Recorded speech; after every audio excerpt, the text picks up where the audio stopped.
기대해 나에게 주신 하루를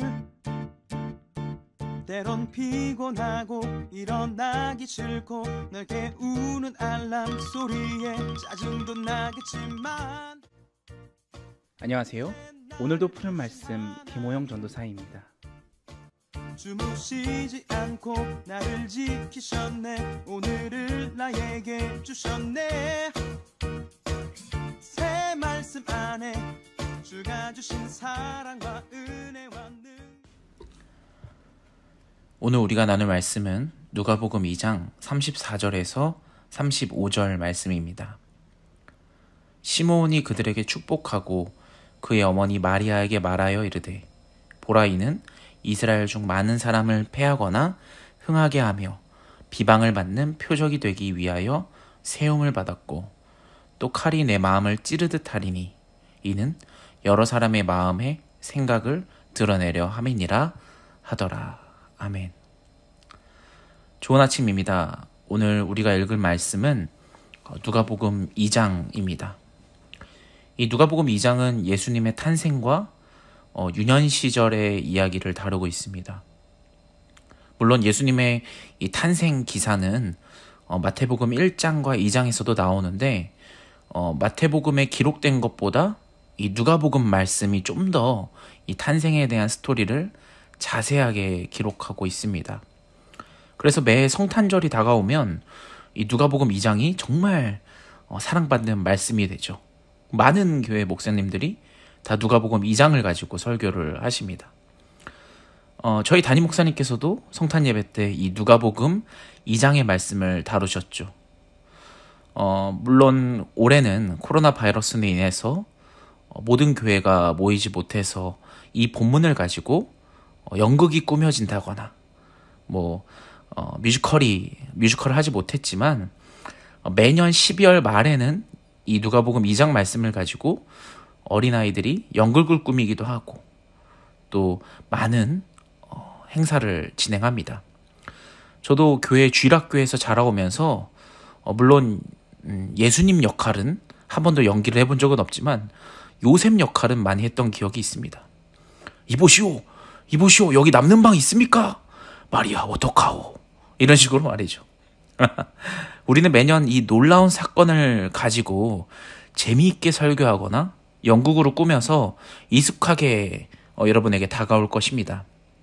하지만 우리는 이 사건을 한낱 재미있는 동화 이야기나 연극의 소재로만 생각해서는 안 됩니다. 실제 이 세상 역사 속에 일어났던 사건으로 우리가 이해해야 합니다. 구유에 누인 아기 예수, 그렇게 낭만적인 이야기가 아니라 인간의 죄악상을 그대로 드러낸 가슴 아픈 사건의 이야기로 우리는 받아들여야 합니다. 본문을 좀 더 냉정하게 하나님의 의도를 쫓아 이해하는 저와 여러분이 되기를 간절히 소원합니다. 그렇다면 본문을 한번 들어가 보죠. 오늘 말씀이 22절부터죠. 아기 예수님의 부모는 얼마 후에 모세의 법에 따라서 이 아기 예수를 데리고 예루살렘으로 올라갑니다. 본문에서 결례를 행하기 위함입니다 라고 쓰여 있습니다.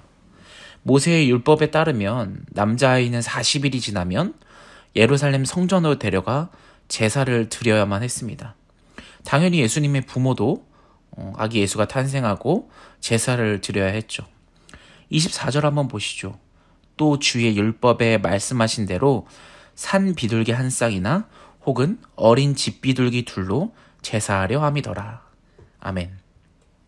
비둘기로 제사를 드립니다.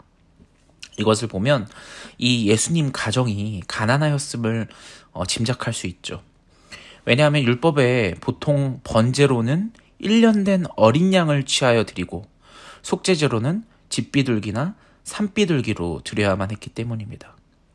그러나 경제적 형편이 미치지 못하면 이 어린 양 대신에 비둘기로도 드릴 수 있도록 하였죠. 예수님의 가정이 매우 가난하였음을 볼 수 있죠.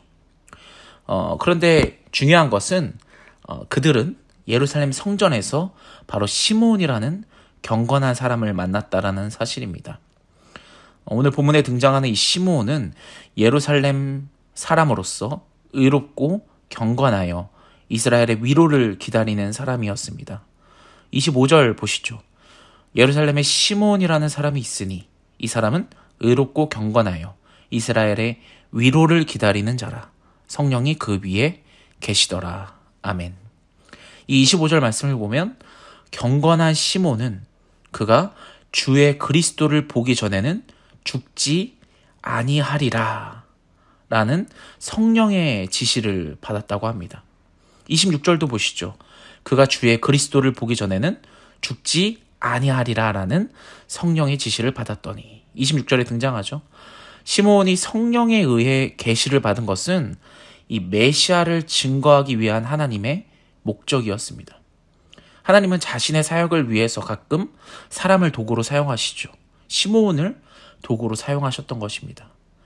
결례를 행하기 위해 예루살렘 성전으로 들어오는 예수님의 부모를 성전에서 만나는 이 시므온은 정말 오랫동안 기다렸듯이 아기 예수님을 영접하고 안고 하나님께 찬송합니다.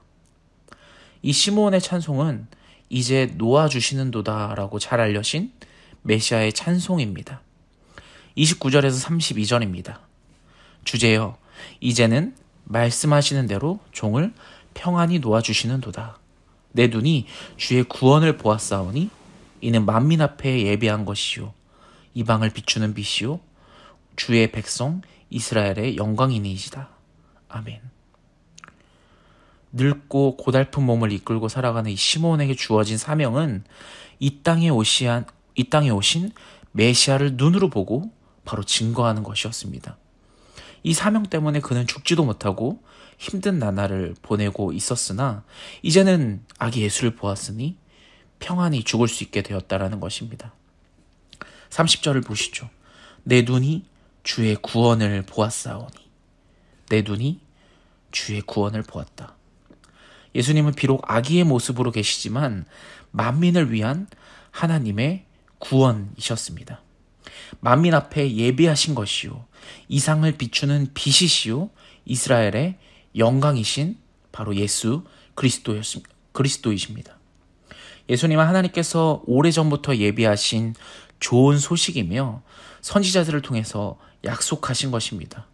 이 구약 성경 전체가 예수님을 증거하고 있지 않습니까? 하나님을 알지 못하고 흑암 가운데 거니던 우리를 환하게 비추고 계신 것입니다. 34절 35절 오늘 읽은 말씀 한번 보시죠. 시몬이 그들에게 축복하고 그의 어머니 마리아에게 말하여 이르되 보라, 이는 이스라엘 중 많은 사람을 패하거나 흉하게 하며 비방을 받는 표적이 되기 위하여 세움을 받았고 또 칼이 내 마음을 찌르듯 하리니 이는 여러 사람의 마음의 생각을 드러내려 함이니라 하더라. 아멘. 참 어려운 말씀이 있죠. 예수님의 이중적인 사역을 드러내는 말씀입니다. 사랑하는 여러분, 예수님께서 이 땅에 오심은 모든 사람들에게 복된 것이 아니었습니다. 그를 믿고 영접하는 자에게는 구원이요 영생이지만 그렇지 않은 사람들에게는 낭패가 되고 심판이 됩니다. 축복하는 자에게는 축복이요 저주하는 자에게는 저주인 것이죠. 실제로 많은 유대인들이 예수님을 반대하였고 그를 죽이려고까지 합니다. 마침내 십자가에 못 박혀 죽으시죠. 그래서 이 시므온이 마리아를 향해서 칼이 내 마음을 찌르듯 하리라 라고 표현을 하고 있는 것입니다. 얼마나 가슴 아픈 표현입니까? 사랑하는 여러분, 예수님께서 이 땅에 오셨습니다. 여러분은 그 소식을 아셨을 때 어떤 마음이 드십니까? 칼이 마음을 찌르듯 하는 마음을 느끼시길 소원합니다.